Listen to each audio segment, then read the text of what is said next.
One second. Welcome to the conversation after the conversation, a dialogue independently organized, just to unpack the experience of becoming Mrs. Burton with the Trauma Research Foundation Book Club. If you were on the last segment with the book club, you saw that we had a powerful panel. We had 9 voices. Um, and this space is just designed to further unpack what we heard and your comments. If you're watching on the YouTube platform, any of your comments will be featured. Facebook, you can join in as you see fit as well.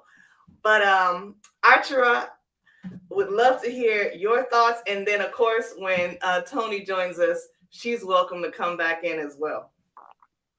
Yeah, thanks for doing this again and having me here. I really appreciate being able to unpack some of the thoughts and statements, and actually more questions that were raised during our discussion with the Trauma Research Foundation. At the very end, we were talking all together as a collective, and it was mentioned about how this book has touched on so many different topics and being able to just fit it all into the 300 pages that it is. And when we talk about this book, you really are impacted page one, and it doesn't stop throughout the entire book. It is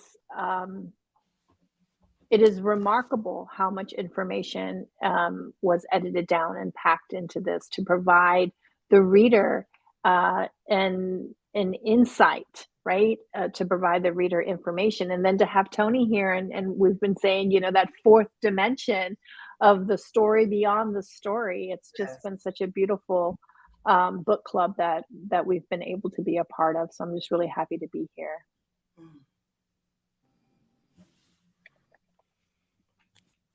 Absolutely. Absolutely. I think, again, I haven't been able to make the discussion after the discussion. And so for me, even having no power right now, power, I guess the grid is out. So it's out, the street lights and everything. But I will tell you from a personal perspective, I have a few friends who have book clubs. And of course, when the book came out, they supported me, supported my mom, and they positioned the book. And I have a few friends that have not even been able to complete the entire book. I believe it. And I struggle, I'm like, why? It's such a hard read. And I guess, again, that being inside of the machine of this process, it doesn't seem as hard to me. But if I have conversations with others and looking at their perspectives, I can understand how they find it so hard to read. My best friend has literally not been able to get past chapter 5. But it is important to tell the story because, I wrote down what the gentleman said about knowledge is hope, and hope brings possibilities, and possibilities make change. If I didn't have the knowledge, I would not have been able to have the hope that my mother could make the changes that she needed to make. But having the knowledge of some of just a few conversations that we began to have, and then it's saying, well, maybe this is possible and maybe that is possible. It brought the possibilities, and then the possibilities began to make the changes. And so it's apropos by first putting in that knowledge. And there's so many people that I come across, especially in, quote unquote, corporate America, that are dumbfounded by the statistics that I provide to them. And I'm like, it's all there in black and white. It is all there for you to see. You know, I'm very fascinated by the $1 Million Hoods project, and my friends were like, "Okay, here comes that geek." I'm very fascinated by the fact that for me in Los Angeles, California, 90047 is one of the biggest neighborhoods. It encompasses a very huge territory that the city council continues to fight over, but it is the poorest neighborhood in Los Angeles County, but it spends the most money on bail. Mm-hmm. How can poor people spend so much money on bail? Mm-hmm. And I know because again of my mind state, working for the phone company, learning zip codes, communities, and other things I needed to learn for my job. I know exactly where that is. And knowing that the 93 dash dash dash zip code, which encompasses Palmdale and Lancaster, is the second largest neighborhood where bail is spent, but also knowing that a lot of the people who were on welfare, who were shipped to Lancaster and Palmdale without their permission, because this was where they were relocated to in the county's process of moving them out of the inner city to take over their communities and build upscale housing. It too is the second largest community that spends money on bail. So how can a county recipient, a welfare recipient, only getting $500 a month plus food stamps, be in a community where there's such a high rate of people spending money on bail? And it is not a broken system. It is by design. I want to not only thank you, Tony, for being here, and Julia and Achara. I want to add another dimension to this conversation that we haven't really had the opportunity to explore in depth in the book club yet. I want to talk about the book from the children's perspective. Yep. Yep. I want to take a lot of the things we heard, but I want to filter them through the lens of whether it be the children who are the offspring of the individuals mentioned in the book, or it is the child in the adult who is pushed through this system. Like, I want us to engage with this narrative, and your responses, I want you to look at it from that view, and having a good memory of the people who are on this call and your background. I don't think I need to say anything else. I'm gonna just get out the way and see where this conversation goes. The floor is open to anyone who wants to step into it. Oh, wait. What stood out to me? Oh, go ahead. Sorry. Let me frame it with the one sentence I wanted to frame all this in. We all deserved an opportunity, not just for a second chance, but for a first chance. Page 165. So many good quotes. I feel like it's more highlighter than that in my copy of this book now. Oh no, we got feedback. Let me see. I'm gonna mute myself. Is it my terrible storm causing my feedback? Maybe. I can mute. I'll comment and not try to read it. Julia, that's okay. If you say anything in the comments, I'll make sure to paste it publicly, so we at least make sure we all see it. That's on 165. I wrote down, any successful movement has a combination of social services and organizing. But where do we start? How do we find the people who should be here with us? How do we create a plan to go from 15 to 500 to 5,000 of us? There's a science to building community power. You build a base with outreach and recruitment. Then you sustain that base by developing leadership skills from it.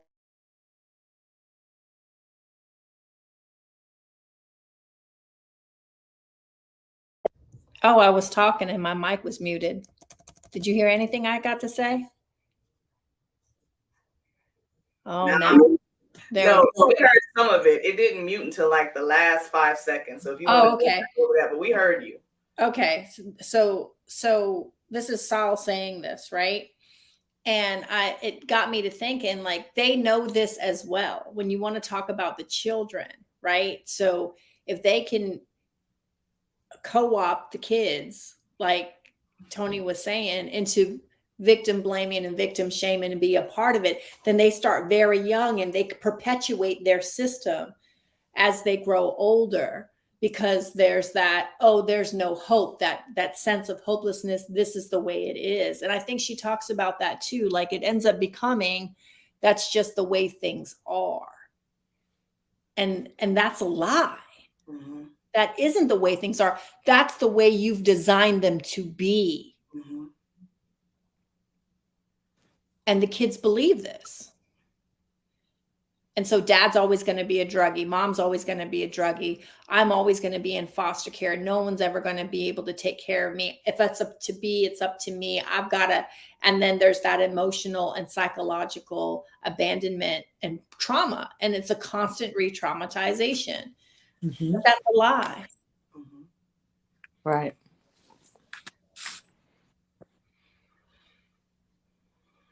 I absolutely agree. In my own circumstance, I in 2017, I'm just going to give you an excerpt of a paper that I had written. And it says, I will always love my mother. Sometimes I hated her. I grieved for her, empathized with her, and fully cared about her well-being. Even as I have compassion at times, I loathed her. How can I have such a far flung range of feelings for a woman who birthed me? It's plain and simple. The criminal justice system seeded it. The damage that our relationship, the damage to our relationship was ever present. Yet I have learned over many years that this was by design, because she too, by no fault of her own, was caught in a vicious cycle. While the criminal justice system that wreaked all this damage appears irreversible, we strive for wholeness and healing day after day. At the time, my mother was 65 when I wrote this, and I was 50. And we've conquered enormous pain and traveled long distances together. We may not have always seen eye to eye, but together we can see the progress. And I am a firsthand observer of the criminal justice system and a witness to my mother being arrested, jailed, and tried on numerous occasions, followed by incarceration for 6 times. In the courtroom, everyone there, except for my mother had a purpose for being there. The judge presided over the trial. The prosecutor ranted about justice prevailing over criminals. The public defender laid down a meager defense laced with ambiguity. And in my household, they were all called public pretenders. They were all there to do a job and would not be there if it had not been for my mother and the crimes for which she was accused. At the time, I blamed her solely. But it was because I didn't understand the system, and I didn't understand that it was by design, because the system was I was in school and the system was teaching me that this is what you do to criminals. This is Yeah. how you treat them. So the child becomes the last huge layer of this croissant, because they're the top layer with all of the butter and everything, and then it goes and gets baked into the oven, and you are there uh, facilitating or co-facilitating what this system was designed to do, and you're giving your tears and your pain to your parent, on top of all the other pieces that have been given to them down the way. And you become that bow. You become that cherry on top. Mm. Yeah. I am reminded of what Dean said, and I wrote it down when he talked about while the parent may not lose the child, the mother, he was specific, the mother may not physically lose the child, but they lose the child emotionally. And that emotional loss, from the child's perspective, I have not experienced the loss of a parent to the prison system, but I Mhm. have experienced being emotionally estranged from from both primary parents, and then going through that experience of somewhat of a Mhm. reunification, because that is such a powerful thing. And Mhm. so I am humbled, I am stunned, and I don't have any answers on that, but I am struck by the profundity of what it even means to heal emotional estrangement from your mother, from your father, and understanding that it's easier from the father's side but harder for the mother. And as the child, I can definitely, and I feel that tightness in my chest as I say this, I can certainly understand some of the weight of even trying to repair that emotional loss. It's almost more comfortable to stay at a loss, which is why, Tony, I admire so much of your story and your truth. And it gives me hope. It gives me hope for the Mhm. unhealed parts of me when I Mhm. think about my relationship with my mother. Yeah, because when you're inside again, when you're inside of the machine, you don't see that, and you have to learn how to take a step outside.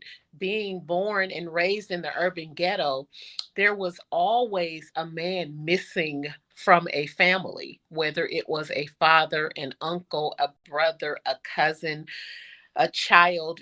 The system has always found a way to incarcerate a man. And so there was, in me growing up in a predominantly male environment, there was always a man missing. But even if it's not in your immediate vicinity, when you get to school and you have that social interaction with your peers and you find out, oh, her uncle went to jail. Oh, her father went to jail. Oh, my cousin, older cousin, he went to jail. There was always the stigma that that was acceptable.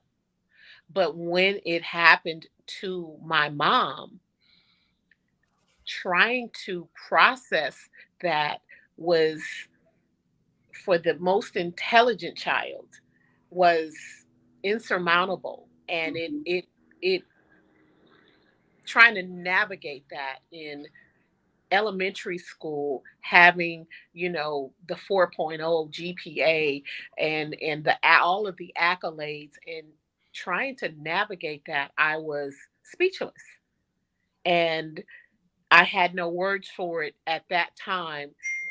Moving over to the next space, when it began to happen so frequently to my friends, I found myself consoling them, but also providing them with advice and counsel about how to move and navigate. Because in all the times that my mother was absent, I never went into to CPS. I never went into the children protection or any of those government agencies. And so helping them to navigate, because for me, the way that my mind works, it became a business of how to survive. Um, Getting back to understanding that it wasn't just, my mother wasn't just solely to blame.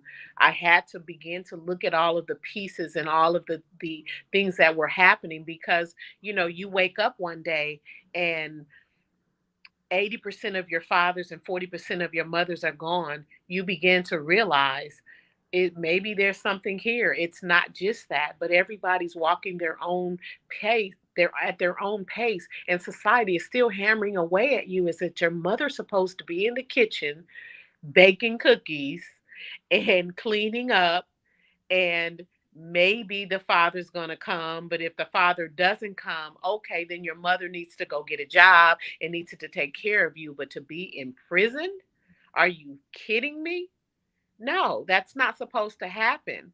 But again, I go back to, stop allowing the government, society to feed you this diet of bull, Mhm. and start to eat from your own plate, start to feed yourself and understand, because the data and the information is there. You just have to know maybe where to find it and have that help to look at what's actually happening. And by the time we realized as a community what was happening, we were decades behind the ball. I have a question. So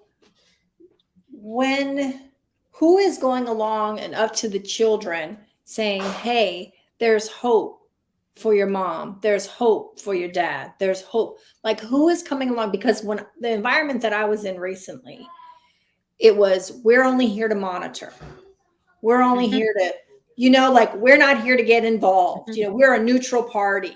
Like, who is coming and telling these kids there is hope, right? Like, you're The people. right.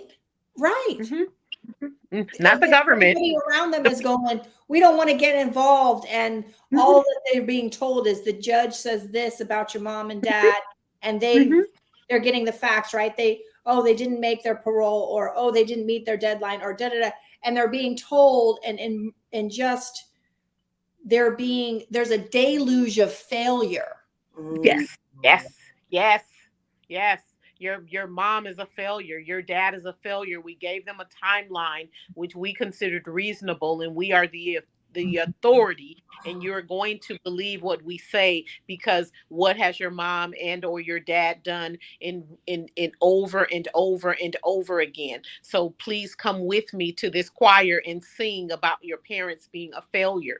The people that are coming to those children are a new way of life, a new beginning, art, justice. It is the people that are coming to the children and coming to the women and saying, you're not a failure. You just need to be taught how to succeed. It is the people, but there are not enough programs out there to impact on the level that society has failed us. Mm-hmm.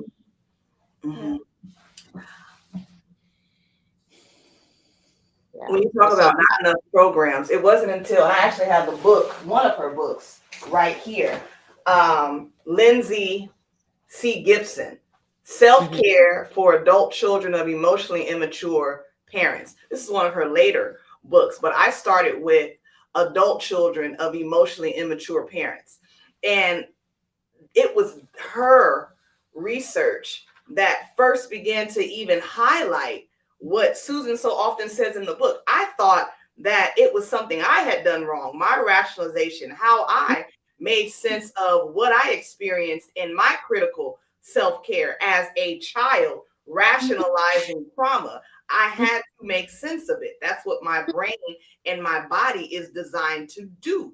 Plus, you are in an environment where people have been set up to fail. They have not been provided with the psychological tools to even adequately describe or address the harm that has come from the system, from the social ills they've been exposed to, which is why we consistently in the book heard narratives of victim blaming, where it was the mothers not wanting to identify that the source of their financial support was victimizing their children. And so there's always that excuse. Susan was eating cherries, and her mother made that cold statement about enjoy the cherries because you lost yours. This is when she's pregnant with you. And then there's another experience where I think her name was Tanya. The woman who had disassociated to the point as to where she had completely missed gaps in her memory, which is another sign of long-standing trauma. And she was triggered. She couldn't remember why she didn't like being around her mother's boyfriends, but she was triggered by something that was happening with the grandchildren. And then when she's sitting down with her mother at a bar, Susan writes that, she's drunk. She's not drunk, but she's been drinking. She's at a bar and she gets a little flirtatious with somebody as a grown woman. And her mother says, no wonder why he did this to you. And she says, so I was responsible at 5 years old for seducing a grown man. And again, it's the mother not wanting to acknowledge Mm-hmm. what she has compromised, what she has, negotiated. Susan uses the word sacrificed. Mm-hmm. And I didn't even realize that that was a thing until I, got into Lindsay Gibson's research. But that's what I hear you saying. There is a lack of programs, there is a lack of exposure for people who carry these wounds to even realize I've been cut here too. Right. And the transference of trauma. When we talked, I think the first week we talked about how uh, how I got to my place with the same people that my mother got to her place with. So my mother, so Susan went to this extreme place of trauma with her mother and her brothers, and I went to this whole other side of protection and um uh a much better childhood with my grandmother and my uncles, and we're talking about the same set of people. And in having different conversations and talks, again, I'll say I loved my grandfather to death, but the difference in our upbringing was that he was not in the home with me, and he was in the home with my mother and her brothers, and facilitated a lot of abuse to my grandmother, to the point where she, in my opinion, lost her own voice and was systematically abused. And then, not having her own voice, how was she going to be able to advocate for her daughter or any of the children in her home? But maybe breaking away from that relationship, because I was raised in the house with my grandmother alone. My grandfather was never in the house. But the way I was raised is so significantly different, but it's with the same set of people. The difference of not having that person, my mother speaks about her aunt and her aunt's boyfriend. I didn't even know that woman. That woman was never in my house. I didn't know what had happened, but I know that woman was never in my house.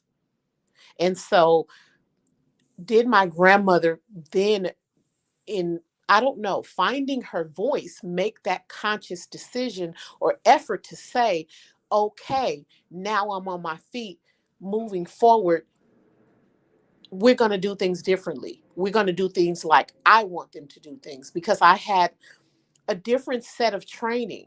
I talked about wearing my underwear under my pajamas when I went to sleep, because if a man began to do anything to me, began to attack me, molest me, rape me, he had to get through another layer of defense in order to get there, while I was trying to fight him off. And I asked my grandmother, "Where'd you get that logic from?"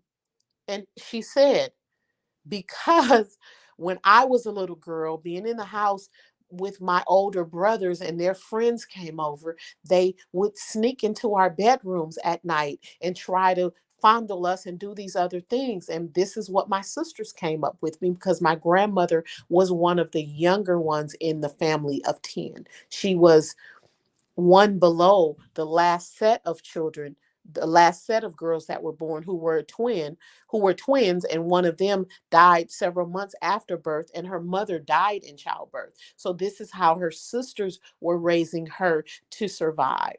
And I didn't get the opportunity to have those conversations with my grandmother, because she fell into Alzheimer's um, during my mother's recovery, and we didn't get to unpack those things. But for me, there was a significantly profound difference of how I was treated and how I was guided in that house by my grandmother, by my uncles, who, having other conversations with them.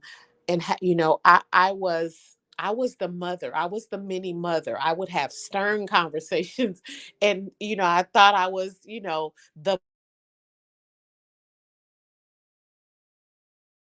things. And when I went to my uncles and asked them about, um, you know, why didn't anybody tell me that my mother was raped? Why did it take so long for me to find out? I'm damn near 30 years old and I'm just now finding out. Why did you guys hide this from me? And I was literally, cussing one of my uncles out about, why would you do this? We talked about so many different things. Anything I came to you with, you would answer those questions honestly. Why did you do that? And my uncle said to me, after getting so frustrated with me because I was really laying it on thick, you know what? Check this out. We were kids. We were kids. We were trying to understand. We were trying to process. And, it kind of got tucked under the table. We didn't even know what had happened to your mother at first. And when we found out, it was like nobody say a word about it. Nobody talk about it. And we tucked it because that's what we were told to do. And we just kind of left it there. And yes, you grew up with that little lie and it manifested, but nobody even realized that it affected you the way that you did because you were so open and so free and so, questionable about all of these other things. You were vibrant and you were, living so holistically. We didn't think anything of it because we didn't think that you were actually damaged by it.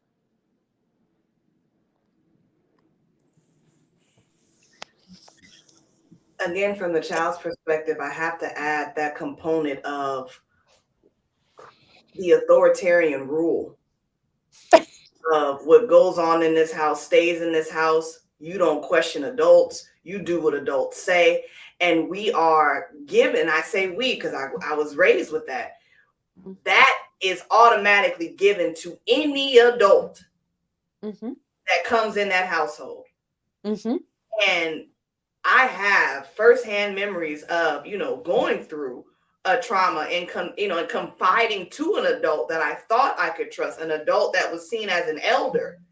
But because it was her son, she said, no, that didn't happen. You go back and you tell them that didn't happen.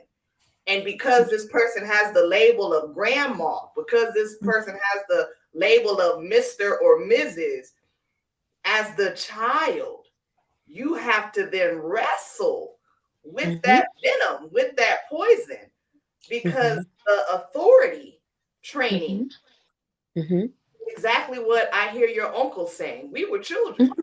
They told us to tuck it. And we tucked it. The word was, they said, do what I say. And we had no room or no training or no past experience that said question that and not be punished. And I'll either go you one further because I was a person or a child who bucked the system when I thought the system wasn't right. I remember, I did an assembly speaking project, and I probably was maybe in the 4th grade, and someone said, who's here representing you from home? Is your mom here? No, my mom's not here. Is your dad here? No, my dad's not here. And them asking, well, where is your mom? And I said, well, my mom's in jail right now.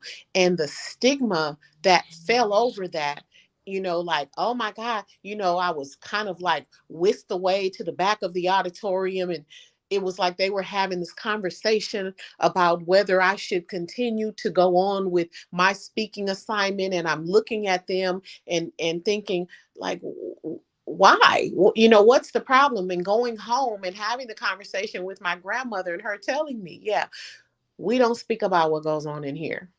Keep it to yourself, because you see what happens when you speak. You see what happens when you tell, some things.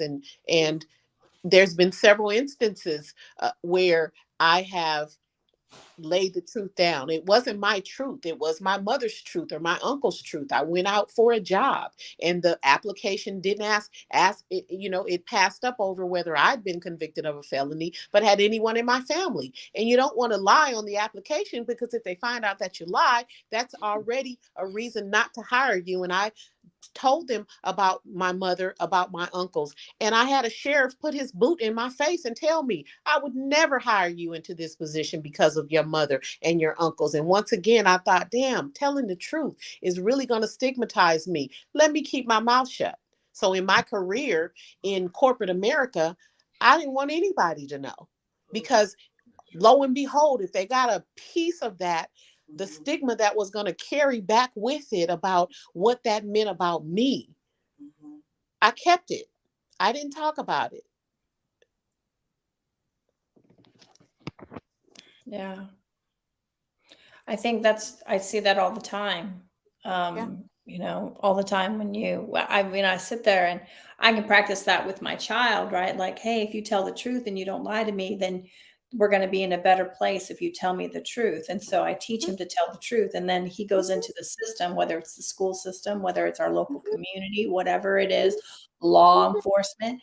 If you tell the truth, actually, that's going to get you into more trouble. The things that children have to wrestle with, and they grow up with that, with wrestling with that, and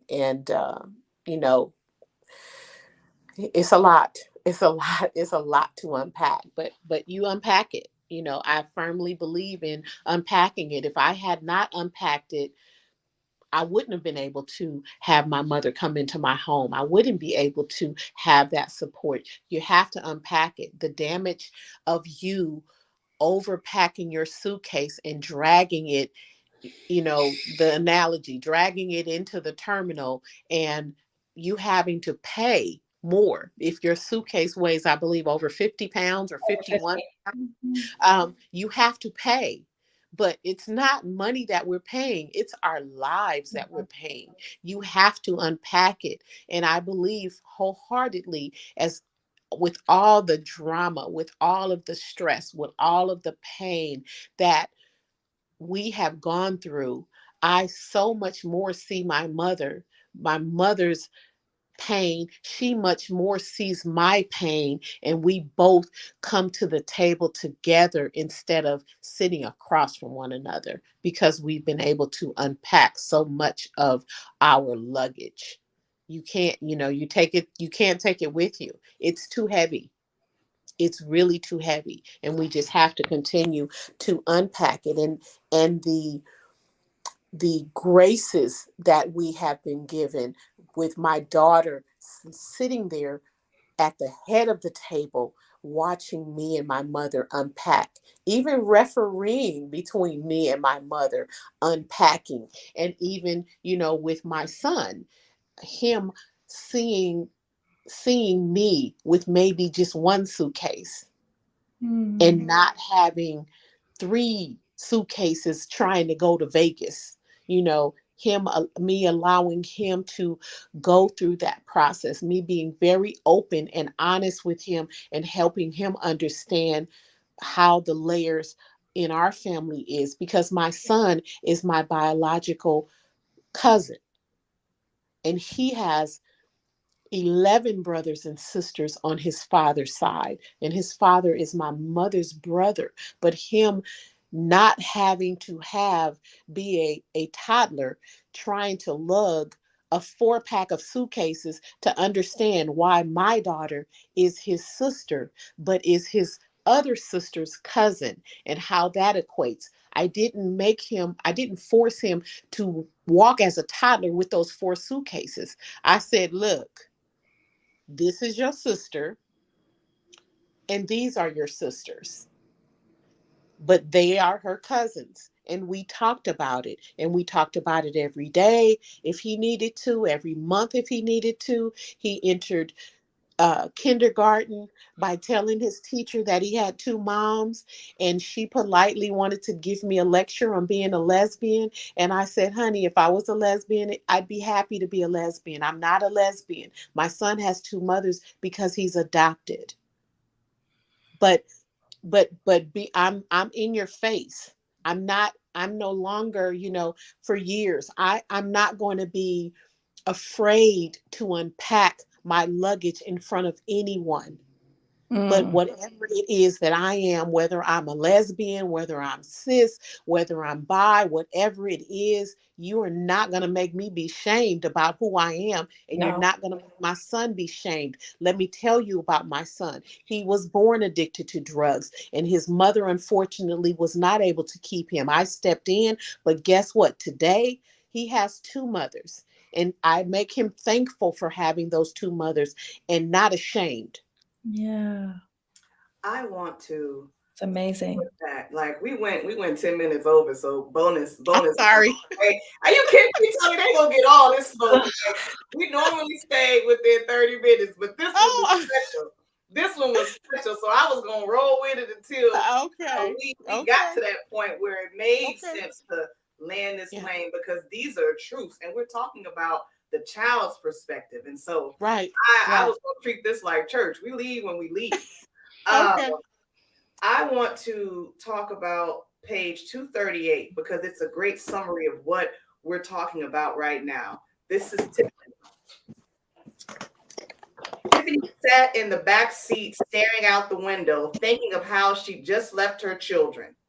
What was she going to do now? Live on the run. Now, Tiffany is the person I referred to earlier that came in contact with her abuser, and she snaps. She blacks out, but it's clear that when she comes to, she's slapped too by her mother, who lets her know that she has killed her abuser. And the initial response was, get in a car and run. The people around her were like, get in a car and run. And so they're on Highway 5 when she says, go back. I'll turn myself in. Because she said, what was she going to do now? Live on the run? They were halfway to Los Angeles when Tiffany said, go back. I'll turn myself in. If I tell the truth, I'll get punished, but the truth will set me free. Mm-hmm. The truth didn't set her free. The justice system didn't work that way. Justice didn't see her as a victim. Mm-hmm. And I think that's the perfect way to summarize Yeah. conversation after the conversation. Children are not seen as the victim. Even when they apply the correct lessons they learned in life about always telling the truth. Tony, you shared that in your job interviews. I'm sure you shared that last week or last time you were here. But justice doesn't see children as victims, but this is why there is a need for voices and programs and advocates and initiatives that will start to push back against the bullying of the justice system that refuses to acknowledge the victimization of children. Yes. Thank you so much. Thank you for being a part of this conversation after the conversation. This is a dialogue that definitely shines a light on topics we don't talk about enough. And this will live on YouTube. So thank you guys so much for being here. Thank you for our YouTube community. Leslie, appreciate you as always. Thanks for all the comments. And all right. I saw you too. Susan, thank you as well. And Julia, we lost you earlier, but thank you for what you shared. I made sure to put your comments in the chat. Any last words from anybody before we go? No, I'll see you next week. Yeah, no, I'm looking forward to Tony, you and your mom together. That's going to be mind blowing. Stay tuned next week, same channel. Yes, Trauma Research Foundation for the book club discussion where we're featuring Susan Burton herself. And hopefully, who knows, because this is in retirement. I ain't trying to slow down her vibe, but if she joins us here, even better. Right. Right. Thank you all. Bye. Thank you, Tony.